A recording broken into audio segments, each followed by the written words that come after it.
I mean,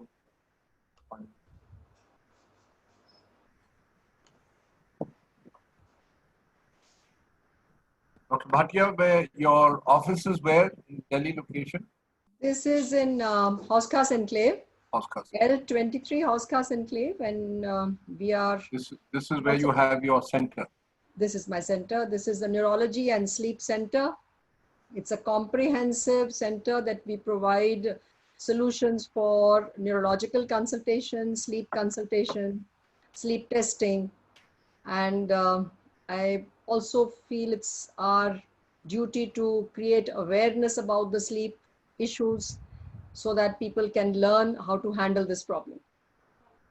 And during the course of this, I will say that in this last, I think I opened online consultations about a month and a half ago, and we've seen more than 100 online consultations for sleep issues.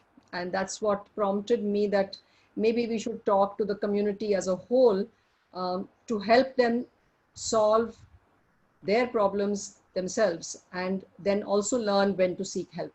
I think we'll start now, Sumit, Dr. Grewal. Okay, right. Okay. Yeah. Good afternoon, everybody.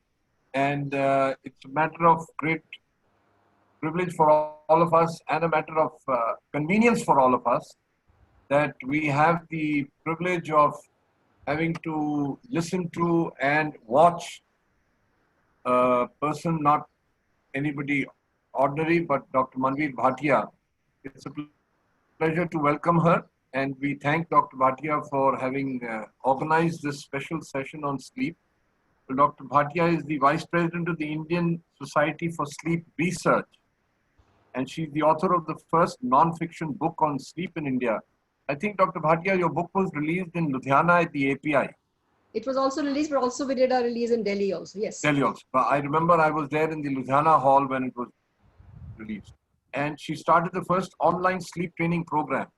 Now, it may come to a surprise to many that how can you have a sleep training program online? So she's not going to sing, Dadi ki, kya usko kehte hain, loriyan. So it is not lori gana that will put you to sleep. It is when sleep becomes a problem. So today we have to talk about the problems related to sleep and not the quality of Lori Gana by Dadi. So ladies and gentlemen, we had conducted a small survey and collected certain common questions that people had in mind. And we intend to start the discussion by myself posing a question on your behalf. And from there, we request Dr. Bhatia to please keep expanding on those questions. And while we are discussing, I welcome the questions on the chat box. We've already started getting, Dr. Bhatia, we've already started getting questions. So we will keep track of the questions. And to begin with, I think I'll start the ball rolling by just asking Dr. Bhatia, in this atmosphere of COVID, what has prompted you as a neurologist and a sleep expert to organize this session on sleep as an issue during COVID? We welcome Dr. Bhatia to start. Thank you, Dr. Grewal, and I am really happy to see the number of participants, and thank you everyone for being here. So what prompted me, I was mentioning this earlier, that sleep has been a passion and great interest that I wanted to create awareness about this, not only in the medical fraternity, but in the community. And in the last few days, almost just 30 to 40 days, I've seen over 100 patients with online teleconsultations with sleep issues. And in our journals, in our medical research, also there is a lot of literature. So yes, we are going through this global pandemic. It is affecting each and every part of our system, but some parts of the system are probably being neglected, which a vast majority are facing. So recent data did show that from a US study that almost 70% of people are facing sleep issues. And there has been an increase in the prescription for medications for sleep and depression and anxiety. So thus, I think that's the relevance for this topic for today. I'm going to just go and share my screen a bit. It's going to be very simple presentation because we have a mixed bag of people, not all medical fraternity. But before we go deeper into sleep, I thought we should understand sleep a bit and then come to the tips and what can really help you to sleep. So the line that I want to start with and a line that I want to end with, that is sleep a necessity or is it a waste of time? And that I leave it to you by the end of this talk to judge that really what do you think it is. This is the situation that we are in today. This is of course the enemy which has kind of attacked and it has engulfed. This was a beautiful cartoon that I found. I think it was from the Hindustan Times, that it has totally engulfed us. But why I found this interesting for our talk today, it's what insomnia and sleep issues are like, that you feel that you are surrounded and engulfed by this big entity. Current numbers are almost 7 million, 213 countries affected.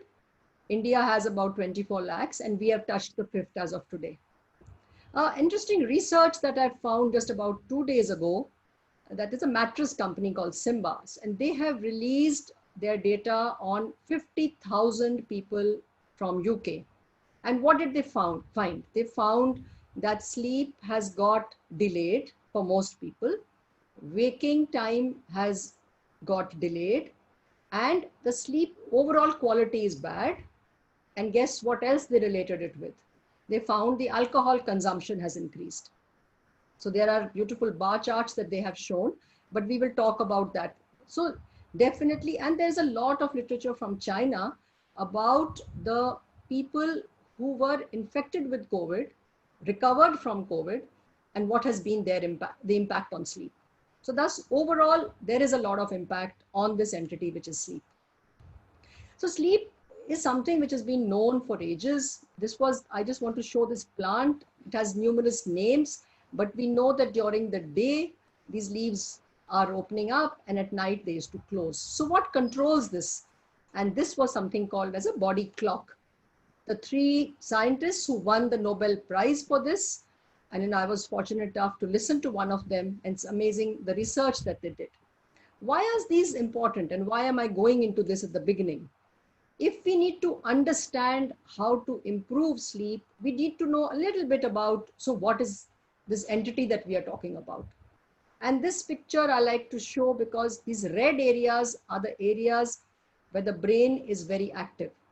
So, and these areas, these pictures are taken during sleep, showing that in sleep, there are areas of the brain which are very active and performing a lot of functions. So if you deprive ourselves of sleep, the functions of these areas are going to be hampered. And that's exactly what we will show is the impact of poor sleep. So what is sleep really about? We go through a couple of cycles, at least 4 to 5 cycles. We have something called as light sleep. We have deep sleep, these red horizontal bars. The deep sleep are chunks which come in the beginning part of the night. And we have an entity, these green bars, which are called as the rapid eye movement sleep, also called as dream sleep, which come towards the end.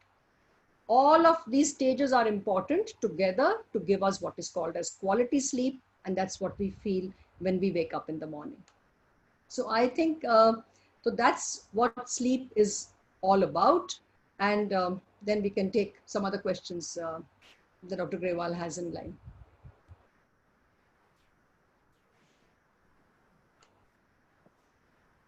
Dr. Grewal? Yes, please. Yeah, the next, I said, so we finished with the system of what is sleep and, you know, what are the components of sleep which are very important for us. So anything else that you're on mute, sir? Well, Dr. Bhatia, you mentioned a line when you started. You said sleep has been a passion with you. Do you mean to say a sleep is a passion only with you, or is it to be a passion with everybody? It should be. That's why the line that I started was that let's all think and reflect a bit. That do we consider sleep an important component of our lives? Do we prioritize sleep, or do we give priority to numerous other things and neglect sleep? So it's a necessity, I would say, and we need to make time for it. I think you've set the ball rolling that हम नींद की बात ना अक्सर breakfast lunch और dinner की तरह करते हैं। ओ नींद आ जाएगी, नींद नहीं आई यार मुझे। So we trivialize the importance of sleep. But today, when you have brought it up as an issue which affects health overall, so ladies and gentlemen, today the topic is not just कैसे सोना, कौन सा तकिया लेना, कौन सा गद्दा अच्छा. No, sleep as disturbed sleep as the cause of disease. That is the focus to understand.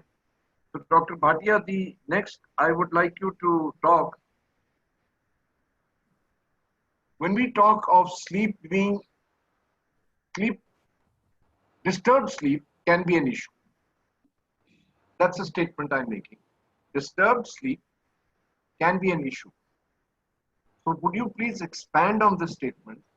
That what are the types, after you've described the two types of sleep, you saw the brain, what are the different disturbances in sleep, especially with the COVID atmosphere? So if we were to talk about the sleep disorders or sleep issues, there are numerous, but for the sake of simplicity, we can divide them into three types. One is not being able to fall asleep, not being able to maintain sleep, that is called as frequent interruptions or breaking in sleep, and overall not feeling happy with your quality of sleep. The second major issue is too much sleep. Sorry, that they have persistent sleepiness, not able to stay awake, sleeping in the car, sleeping while sitting in the waiting room, etc. And the third one is some abnormal behavior in sleep and sleep talking, walking. So what has increased in this current times is the not getting a good quality sleep. That's called as insomnia. So how common is insomnia? We do know world over about 30% of people will have at some time or the other some issue with sleep. But there is a 10% who are having real problems. In this last month, if I were to go over the type of cases that I have seen, so I have seen like the parents calling for a small child. I have seen teenagers, 20s, 30s, 50s, 60s, 70s, 80s, all age groups, all genders, all categories of people, people who are at home, just housewives or working from home as well. What are their major issues? Not being able to fall asleep, getting up at night at 2, 3 a.m. and staying awake for about 2 hours. And third category is very bad days, unproductive days, exhausted in the daytime. And there's been a surge in the people who have migraines. Headaches have considerably increased. I've seen some people with epilepsy, fits have increased. So the sleep as a basic foundation has disrupted the whole system, I would say. So that's the one chunk that we are seeing now is insomnia. And there is another term that I came across. It's not my term, but somebody has coined a term called coronasomnia. So it has impacted sleep in such a big manner.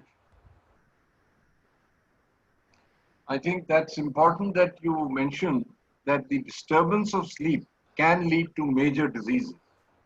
Now, coming to the specific times of COVID, I'm getting questions, about 10, 12 of them. Is there a relationship between anxiety and sleep? Yes.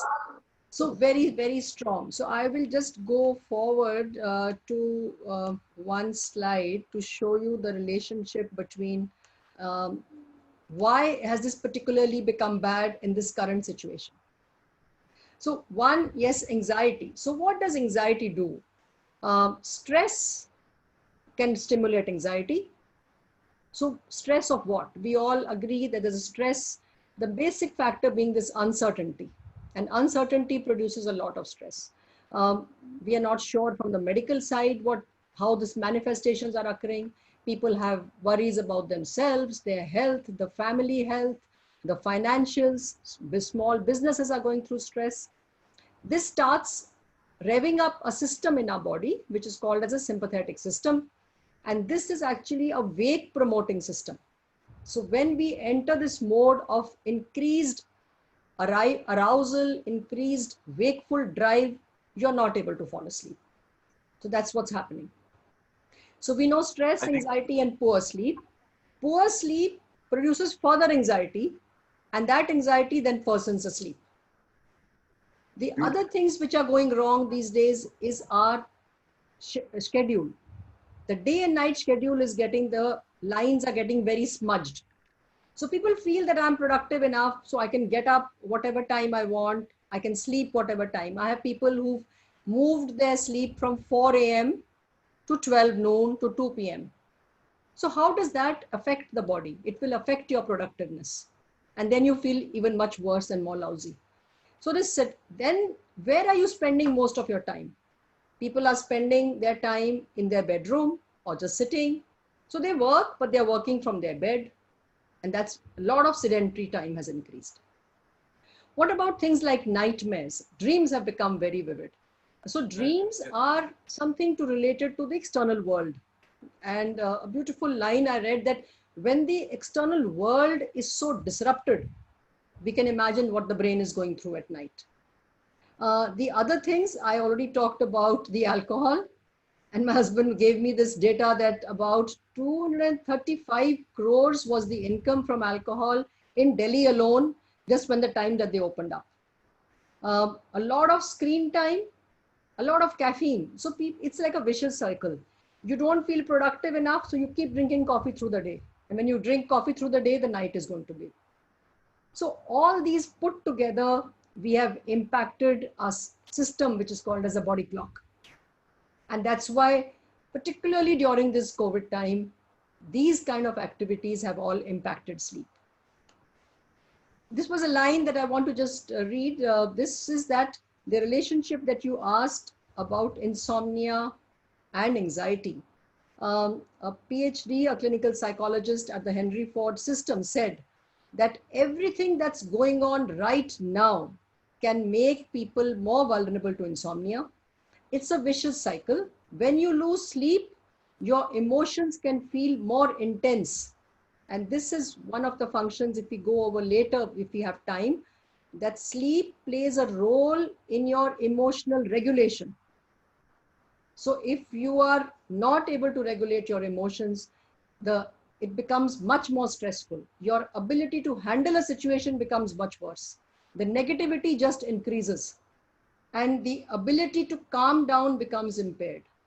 So you become more stress sensitive, and your thoughts become a trigger. So I thought he had summarized this beautifully, and this is the answer to your question. I think, Dr. Bhatia, you brought out a very important issue, because two things that are happening simultaneously in this atmosphere is a lot of anxiety, and what you're saying, am I correct when I say that anxiety and sleep disorder, can it be said that this is a cause-effect relationship? So we call them a bi-directional relationship. That anxiety will worsen the sleep, and the poor sleep will worsen the anxiety. So therefore, this is important for everybody to please understand that given this situation, इस माहौल में कोई कहे कि मैं मस्त हूं, तो वो झूठ बोल रहा है. There will be anxiety. You will need to deal with your anxiety. नहीं तो वो sleep disturb करेगी, तो anxiety और बढ़ेगा. In this situation, I like to pull you back again on the alcohol part. The two things are being excessively used at home by people. One is alcohol and one is sleeping tablet. Both are useful. What is your suggestion for people to whether they should not have alcohol at all, whether they should not take any sleeping tablet at all, because it's an important, do you think it's an important method for decreasing anxiety which can lead to sleep? I think that a lot of people are asking for explanation on use of sleeping pills and alcohol as a way to get normal sleep. So in the sleep terminology, we call them sleep aids, that people find their own methods or tools to get good sleep. But first of all, yes, I would like to say that, self-administration of sleep aids is not a good idea. Now, the other thing is, of course, people who are regularly taking alcohol, when the alcohol got banned, we know what happened. There were admissions, there were withdrawals, there was a lot of issues which came up. So if somebody is a regular consumer, we can't suddenly tell them to stop. But what we are saying is to please decrease the quantity. The gap between alcohol and bedtime should be at least 1.5 to 2 hours, because alcohol by itself will fragment the sleep. So you are complaining about poor sleep, but if you use this to get the sleep, the sleep will break at night once the alcohol levels go down. Second, it will disrupt the quality and continuity of sleep. So you will wake up feeling much worse and more tired. And then you think, oh, the next night I should increase the quantity, which is a much worse thing. I think that's very strong message to all of you, please. In this situation where anxieties are high, having alcohol or sleeping tablets without proper guidance will make you worse. I think मैं ये कहना जरूर strongly चाहूँगा, it can make you worse. So please don't take it. It may help you for the first day or two, but will make you worse. So please consult. Dr. Bhatia, one of your patients is messaging that you have prescribed Prampepex 0.25. So we'll do one thing, those specific questions. I said that we'll take them later. Yeah. Now, how many hours of sleep in this does one need? That's So this question is always asked, and there is this concept called as a sleep need. So we have the sleep need varies according to the age. We have the children, and if anybody has small kids less than a year, we know they need about 12 to 14 hours of sleep. As they grow older, the sleep becomes less and less. Teenagers, we know, require about 9 hours, but an average adult needs about 7 to 8 hours. So it's a range, but some people may need 7, some 8, some 8.5. In fact, there is also a suggestion by the sleep community and the medical sleep medicine doctors that this is a good time for people to catch up on your sleep need. Get the number of hours that you need, get the quality sleep that you need, and you will feel that you are getting a boost. And that's called as a cognitive boost and a re-boost kind of for your life. So rather than kind of messing with the sleep cycles, if you can get the good quality and good quantity, you will feel the difference. These days, there's a lot of talk about improving immunity. People are having all sorts of food items, etc., etc. What is the relationship in your mind with good sleep and immunity? Is there a relationship? If so, what is it? Yeah, so I will put this slide up to show you that. So what is immunity? We talk about immunity. So first, barrier to anything coming to our body is our surfaces, the skin, etc. They don't allow things to come in. But once something comes in, we have some cells which come up and they kind of attack that, whatever the foreign body is, a bacteria or a virus. They produce some substance which is called like a sticky substance. It goes and makes them stick to the virus and catch the virus, engulf it and kill it. So that's the pathology of what happens in immunity, or the normal, sequence of events. During sleep, I just want to say there is the stickiness of these cells is increased. So that's how sleep and how important it is for immunity. That if your cells are sticky enough to stick to the wrong or the bad system, they will engulf it and kill it. So if the sleep is deprived, or if your sleep is less, this function of immunity is impaired. Then we have a second system of immunity which comes up, that the body releases some specific cells. Those are called as the killer cells. It's like an army being sent out to attack. This killer cell function is also very dependent upon sleep. During sleep, their function is enhanced. So somebody rightly said that, we may do whatever. You may eat the good stuff, but if the sleep is not good, internally those cells are not getting the ability to go and fight the organism. So I agree that there is this three-legged stool as we talk about. It's the fitness, the nutrition, and sleep. So the concept of fitness and nutrition is talked about a lot, but the sleep is the fundamental, or one of the fundamentals for getting that immunity boost, as we call it, so that your cells can go and fight with the foreign bodies. So these are the cells attacking the foreign body. Is normal sleep without the help of tablets and alcohol, only that sleep helps immunity, or sleep having been taken with some support, either tablets, therapy, or anything, would the both types of sleep help immunity, or it is only natural sleep that helps immunity? Yeah, no, I think it's a very important question. So that brings us to this point, that how do sleeping pills act? Sleeping pills act to suppress or to enhance the inhibitory pathways in the brain. And as we talked about that slide, that we need some amount of light sleep, some amount of deep sleep, some amount of REM sleep. The sleeping pills suppress also your deep sleep and your REM sleep. And during that sleep is what the immunity is enhanced. So if you suppress, you may get number of hours of sleep, but you don't get the required quality of sleep, and where the memory is working and your immunity and your growth, etc. So those are very important things. I think there is a general perception in people कि रात को किताब पढ़ के नींद अच्छी आ जाती है, रात को मैं वीडियो गेम्स खेलता हूँ, नींद आ जाती है. How much of excessive video gaming these days affects sleep? Yeah, so I didn't put that research in. The companies which are suddenly seeing a boost in their income, one of course is the Zoom and the online systems, but the other one are these gaming systems. So the gaming has become a very, very big issue. So what does a gaming do, or what do all these screens do? That they are emitting a light. That light interferes with our inherent hormone that is necessary for sleep. That's one. Second, the gaming is keeping you engaged and you are stimulated.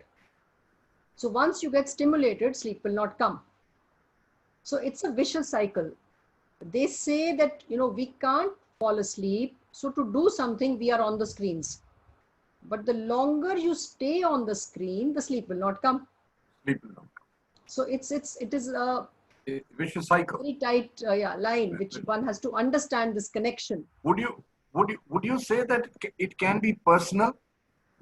Yeah, it is. किसी को game से नींद आ जाती है, किसी को शायद नींद नहीं आए. Yeah, it is universal. So it's hard. See, sleep is a very individual phenomena, like we talked about sleep need.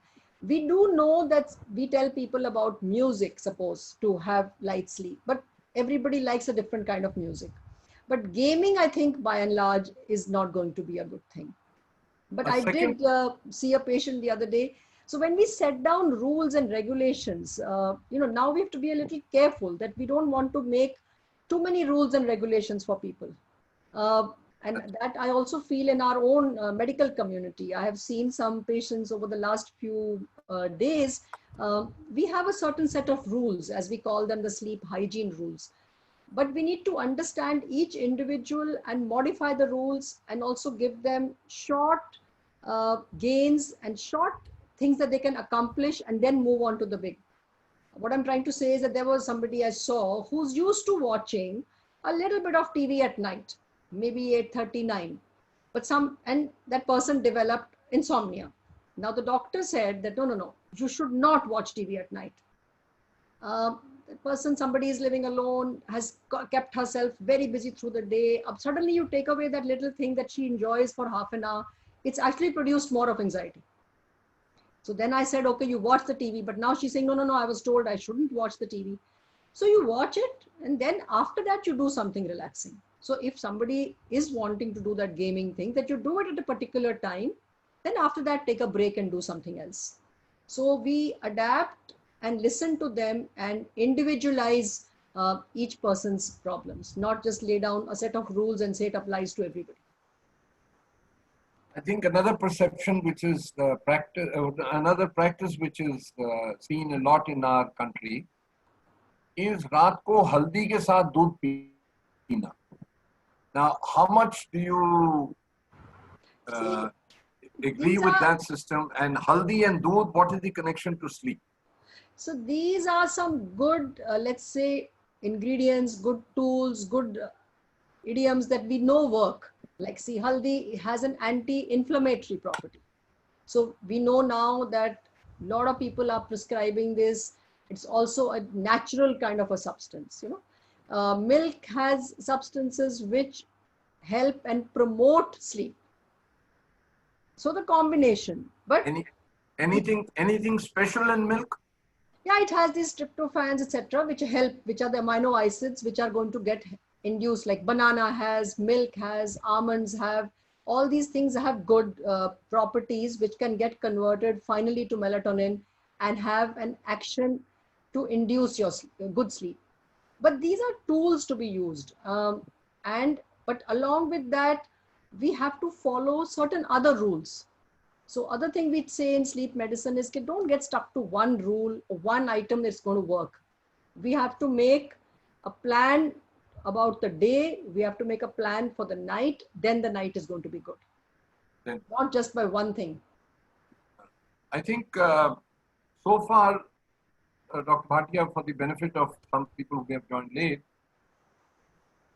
sleep can be disturbed for anybody. जब स्लीप इतनी डिस्टर्ब हो जाए कि वो शरीर और दिमाग पे असर करना हो जाए तो that is called sleep disturb. There are so many types of sleep. We have discussed a very important word. Please write it down, go on Google, study it, get back to Dr. Bhatia, and that word is sleep hygiene.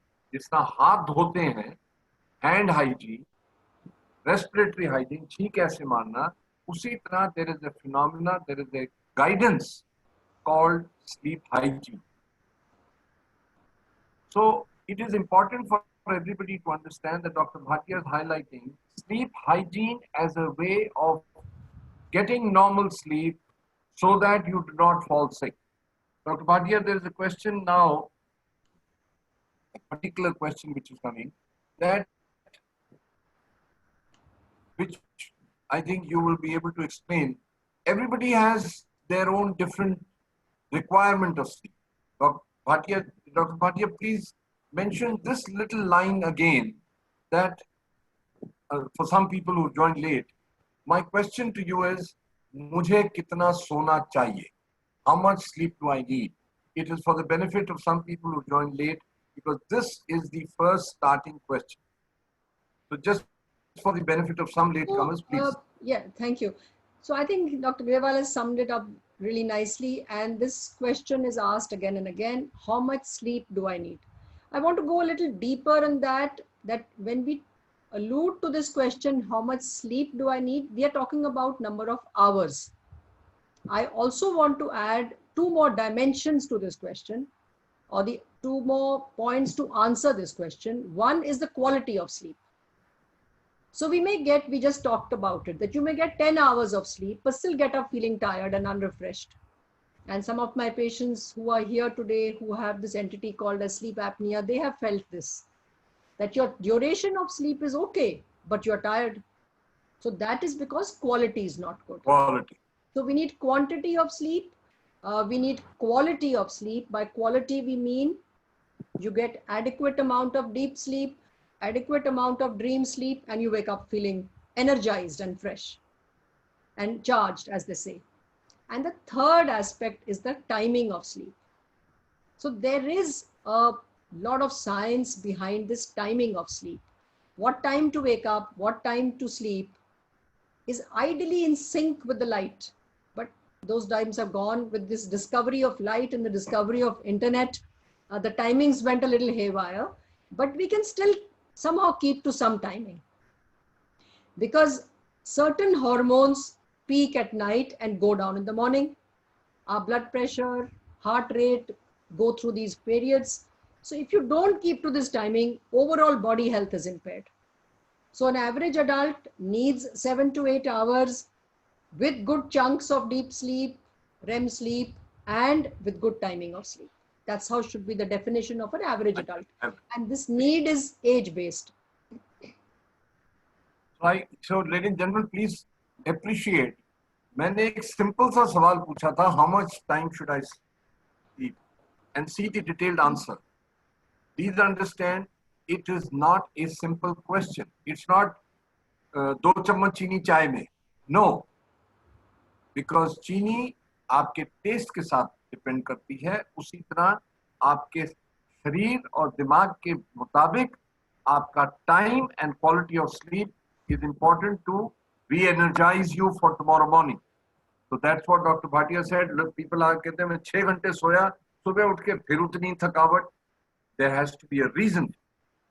I think what we've come to now, talking about, when do I, as an individual, feel that there is something wrong with myself?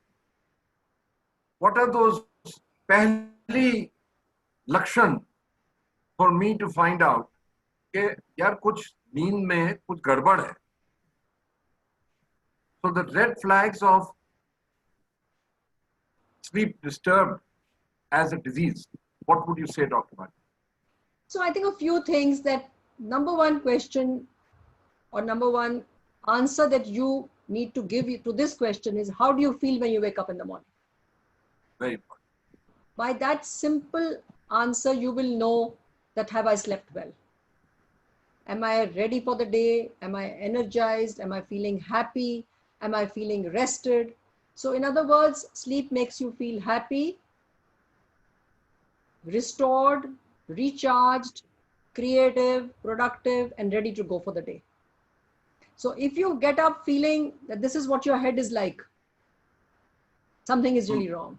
And this continuous thoughts, and you're just, or if you get up feeling that I'm awake, but I can't get out of bed, I just need to go back into bed, so something is not right.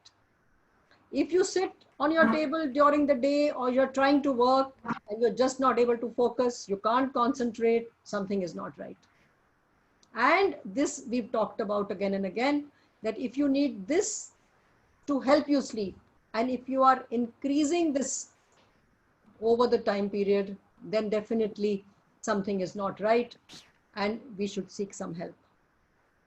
I think, Dr. Bhatia, I'd like to draw your attention to one observation. हमारे फौजी सरहद पे 8-8 घंटे duty करते हैं, 12-12 घंटे duty करते हैं. मुझे, I'm aware, my son is in the army, I'm wearing his cap. They hardly sleep for 3 to 4 hours. Versus we in Delhi sleep for 6 hours and still are tired. ये फर्क उनकी motivation के लिए है, वजह है, या they don't have a sleep disorder and therefore 4 hours of quality sleep is as good as my 6 hours? What's your comment about people in duty? My colleagues, doctors who are working in hospitals today, they are sleeping very little. So how do you compare the two types of people when they are sleeping differently? So if this has been talked about for long, like, we have a lot of dignitaries, for instance, a lot of very important people who they say that they only sleep 3 to 4 hours per night. Is it true? Is it not true? We don't know. But let's say this much is clear, that the vast majority, about 80-85%, need this percentage of sleep. There is 5 to 10% who may get away with lesser number of hours of sleep. Now, people in the forces, the healthcare staff, the workers who are in the front these days, how are they doing with lack of sleep? So we don't know. Has any study been done about their psychological impacts? Has any study been done about their frequent infections? How much is the rise of blood pressure in them? How much is their blood sugars? So it doesn't have to manifest externally. It can manifest in numerous ways. So they are maybe going through that, but we don't know the impact. And the impact of this poor sleep does not come on the next day. You know, I divide the impact of poor sleep into two ways. One is the next day. We've just been talking about, oh, my tomorrow is not good. Some will come in a little while later. Your tendency to get higher blood pressures, your diabetes status, metabolic status, heart attacks, strokes. Now, these are cancers. These have all been linked to lack of good sleep over a period of time. So these are longitudinal studies which research has clearly shown that when we keep saying, oh, you know, I can manage with 3 to 4 hours, you can, I'm sure, but the impact will come. Yes.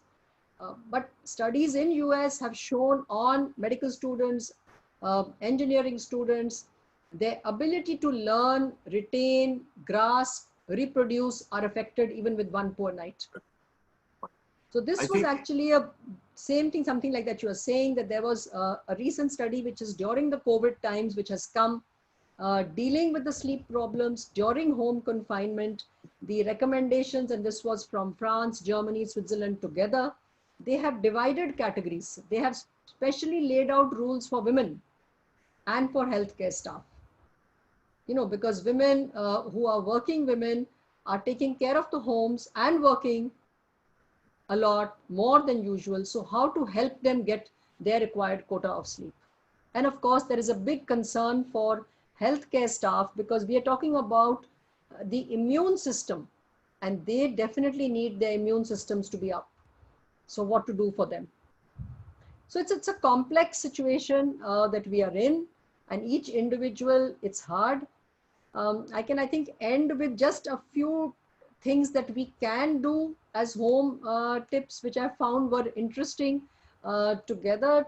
What all can we do in this time?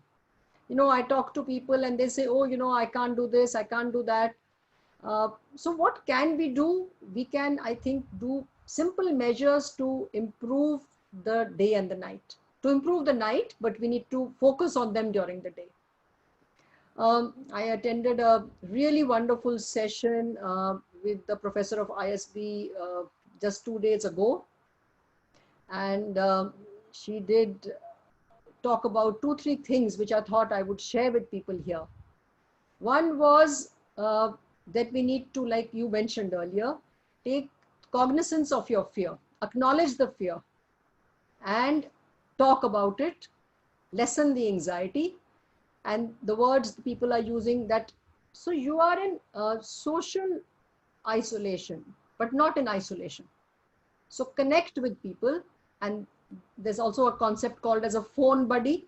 Pick up the phone, talk to people. Do not feel that you are alone. Don't get the fear overwhelm you. Find some time for this daylight, you know, because of some people whose timing has gone haywire, they're not getting adequate daylight at all. Why this daylight? Why are we talking so much about the daylight? The daylight improves your melatonin secretion towards the night. Melatonin improves your night sleep.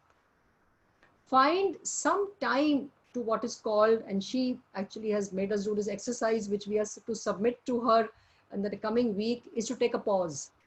And this was a beautiful concept, I thought, that everybody has started. There's 2 fractions of people I think I'm seeing now. One, who were always at home, but now the routine has gone bad. So we are telling them, please do something.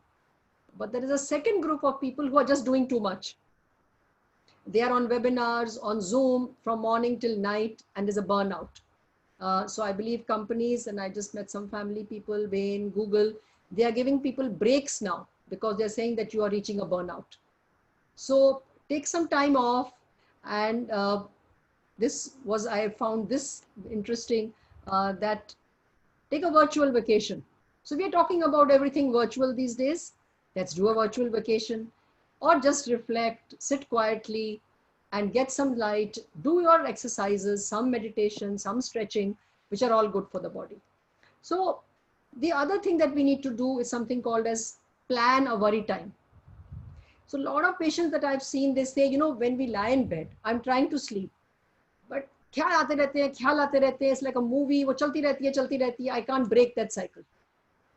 So the answer to that is not to take a sleeping pill, please. Designate a time in your day, whatever time. Sit down somewhere, write all that you want to do, what you couldn't do today, what you want to do tomorrow, what is worrying you, everything. And you will feel a lot better. So when you lie down and the thought starts coming, you will tell yourself, oh, I've written it down, I'll tackle it tomorrow. Huh? So schedule a worry time for the current times, take a phone buddy, take a pause. And I don't know how many of you saw this, but I picked this up from, where's it gone? There's a very nice tweet by Mahindra. Did somebody see that? It was called, sorry, I'll just find that tweet. So it is Salim and Anarkali. So that's why I found it very interesting. I just saw it. Salim is telling Anarkali that wake up now, the webinar is over. So this is the Zoom mania which has taken over people, and Anand Mahindra tweeted it yesterday. And so that's what it's doing to our lives. So either we are doing too much or we are not doing anything.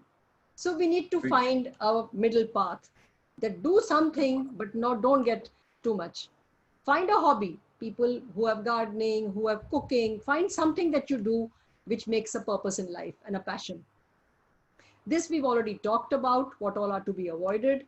And I think this is what we have done. So this is We have an important question. We Sure. have an important question. The question says that once I have identified that I have a sleeping disorder, who's the first person I want to go to visit? I think the answer is the lady sitting in front is the person No, who no. should be visiting. I'm not saying that all of them. No, I'm saying the question is that whom should we see? Whom should we question is that today, whom should the message I want to give here, ladies and gentlemen, please understand that sleep disturbance is an entity by itself. It's like diabetes, it's like hypertension. It's not part of another disease. It is a disease by itself which has side effects by itself. So only by improving sleep, I'm sure a number of you who are also sleep apnea patients must have felt that the moment you started your CPAP therapy, your diabetes improved, your weight improved. So it's a disease, it's a symptom of it, it's a disease by itself. It's not that मुझे घुटने में दर्द है तो नींद नहीं आ रही.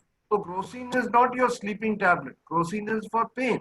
So now when sleep disorder has been identified as a problem in itself, the time is that you must see a person who's working on sleep disorder. That's the important message, that you need to visit a person who can go into the depth of finding out and supporting you how to get back your normal sleep pattern. And I think one more question which is very important, we'll come to the specifics, just two questions left, Dr. Bhatia.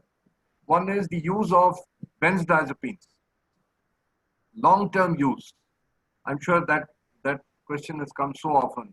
There is Alprax, there is Lonazep, there is clonazepam, and I don't hesitate to say there are a lot of my colleagues who are prescribing these on the telephone itself. I think all of you must appreciate doctors को भी आजकल stress हो रखा है. Doctors को भी anxiety हो रहा है, तो वो ज़्यादा phone नहीं सुन रहे होगा, ठीक है, Lonazep लेके सो जा. But Dr. Bhatia, according to you as a sleep expert, if somebody has never had Lonazep or Alprax in his life, and he's prescribed a tablet, A, is it wrong? B, for how long can you take it? I think that's the important question which people want to ask. So I think it's a very, very pertinent question. I don't want to discredit and say that we should not do this or do that. Like I said, each individual case has to be taken separately. Should we prescribe benzodiazepines or clonazepam? I think there is no correct answer to that. But what I do want to say is that I talked about something which I didn't get into the details, something called as uh, cognitive behavioral therapy, we call, for treatment of insomnia, and that is CBTI. One part of that is sleep hygiene, which we touched briefly, but there are some other steps to that. So if we do prescribe or we do think we need to give a anti-anxiety tablet, we should make sure that we are also advising them about the CBTI. We don't have time to go into the details, but just to say that the two together are required. Have I prescribed, I can say, benzodiazepines in this last few months to people? Yes. I've had people who have woken up with severe palpitations, panic attacks. They have reached the hospital, got ECGs done, echos done, Holters done, and the anxiety is not settling. So we do give them. But the caution is the dose that you give, the duration that you give, and you keep them under follow-up. And give strict instructions that after 1 week, please get back to me. If you are better, not better, I need to stay in touch. So the rules worldwide are, in this period, if we do need to give, we give them.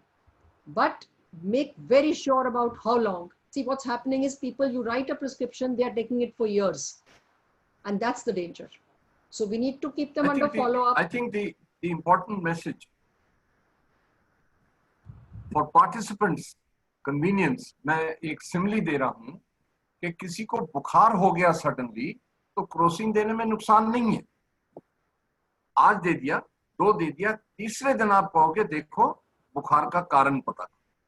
So taking Lonazep or Alprax today, tomorrow is okay. But if you're going to require it over a period of time, please find out why are you requiring it more. So my policy or my guidance to patients, 3 days, try your own decoction. 3 days, try my Lonazepam. If it doesn't work, you need guidance. So 6 days ke baad, please do not continue taking medication on your own or without finding out. So, lastly, yeah, please. So I'm just agreeing what you're saying. So we say that insomnia, like you mentioned again and again, is a symptom. It's a symptom. That's I'm important. glad आपने fever के साथ simile दिया. That's what I tell people, that you don't think about my sleep disorder is a diagnosis or my insomnia is not a diagnosis. Insomnia is a symptom. I need to find the cause. Is this anxiety? Is it depression? Is it poor lifestyle? What is it? Is it a pain? Is it something else? So treat the cause. Message is that please, we need to treat the cause. Is it the worry these days? So what can we do about it? I think there was an argument between a teenager and his parent about the teenager not agreeing to certain sleep hygiene. It's an individual issue. But I think if I have to sum up in just 3 lines. Then, Dr. Greva, we just have maybe some few questions from that Facebook Live. Okay, please. Yeah. I'll just conclude on my part that sleep abnormal or changes in sleep can be a disease, symptom of a disease. It can be a disease by itself. What is more important is to find out your quality of sleep. And I agree with Mr. Neeraj Gupta, who said he found a new word by Dr. Bhatia, identify your worrying time. I think that's a very important tip I've got today from your entire presentation. Especially इस Covid माहौल में आपको जरूरी है कि आप किसी के साथ बात करिए, अपनी जो चिंताएं हैं उनके बारे में किसी से बात करिए. आपकी चिंताएं जब आप डिस्कस करेंगे, आपको सवाल के जवाब मिलेंगे, your anxiety will go down, your sleep will come down. Everybody needs to have a worrying time during which he discusses his myths and doubts and will help you have a good sleep. I think, Dr. Bhatia, you can take up the Facebook questions. Yeah, I just wanted to, sorry, somebody said one more question, answer I want to give, that people who are on sleeping pills for long, please do not stop them suddenly. Right. Just because we've talked about them, it's not to say that tomorrow you decide, oh, I'm going to just stop it. Those it's not safe. We will guide you if it is still bothering you. We tell you how to taper it, or if taper karna bhi hai ki nahi. Please do not take drastic decisions to stop.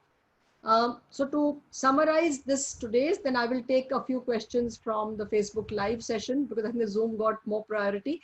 That sleep is a very complex process. Sleep can get affected by lots of things in the world outside. We need to think about duration of sleep, quality of sleep. Sleep के functions are right from the brain up to the whole body, and figure out what you need and what you can do to improve your sleep. But all that you do during the day will impact the night. So don't focus on the night alone. Whatever you think is going to work for you, but we can help you. If somebody's questions didn't get answered, you are free to write to us an email, and we will definitely try and get back to you. Sumit, I'm going to just stop sharing my screen now, and I will just take some Facebook questions also. Yeah. Huh.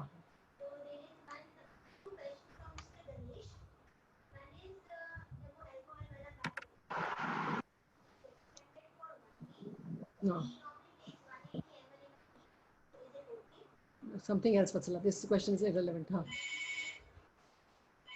Hmm.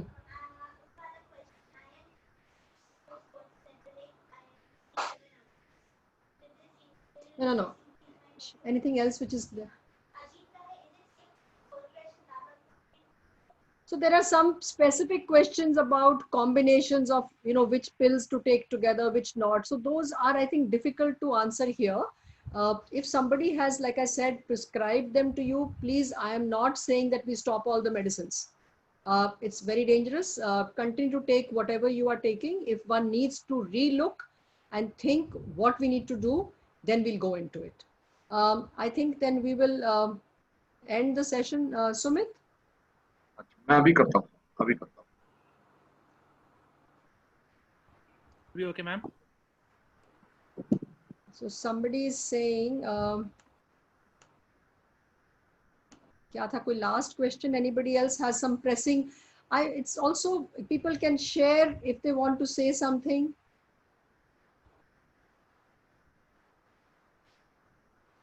This is an important question. Somebody has asked, does having obstructive sleep apnea make you more vulnerable during this time? And is this coming in the comorbid category? Adding to that, Dr. Bhatia, somebody had said that he is suffering from ankylosing spondylitis and now has OSA. So is that a comorbidity condition? Yeah, so it is in a way a comorbidity issue because it's something that is going on side by side, but we are more concerned if there is associated diabetes, hypertension, obesity. So those together are putting it into the comorbid condition. Does it make you more vulnerable just if you have sleep apnea? No. But I do want to tell, if there are some people I recognize who are my patients, if there is, the recommendations by the American Academy of Sleep Medicine are that if anybody gets the COVID positive, or there is a strong suspicion, please, you have to at that particular time move, or in any symptoms come up, you should be in a separate room, because the air which is coming out under pressure and maybe carrying the virus. So that's what the recommendation has been. It's so thus, if there is any suspicion, you should be sleeping in your own room separately. You should not have a bed partner next to you at the time of using the CPAP. Somebody asked this question. This is often asked, that can you split the night, 5 hours plus 2? This is usually asked. As I talked earlier, that there is a time when all your hormones peak at night and come down. There is also the time that you need in one night of deep sleep and REM sleep. So if you take 5 hours, you've cut away a lot of your REM sleep and maybe some deep. 2 hours in the afternoon will give you some light sleep, may not give you the deep sleep. So overall, it's not going to work. So one chunk of a good chunk of sleep, not. I think there are some specific questions related to disease. Maybe you can write to me separately and we Yeah, can that's talk. right. I think I think this that will be was a better. session for overall sleep in the COVID times. Has it impacted us and what we can do to handle this situation? I think, Dr. Bhatia, we've had a very educative and very informal discussion with an expert. It's been a privilege. I thank you and I thank all the participants. We have a very nice attendance, and I'm sure people have benefited by this because at this time to get information appropriately and adequately is the need of the hour. Dr. Bhatia, you were able to give us appropriate and adequate information on sleep disorders.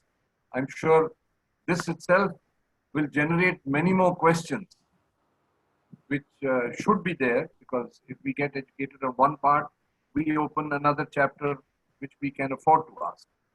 So I think that these few words, I thank everybody and I thank Dr. Bhatia, And we can. I want to thank Dr. Grewal for Thank you. making Thank this you. a very interactive and a fun session. And I Thank you. hope we've all gone through some tips on how to make our sleep better. Thank you so much for your time. All of you sleep well tonight. Thank you. Thank you.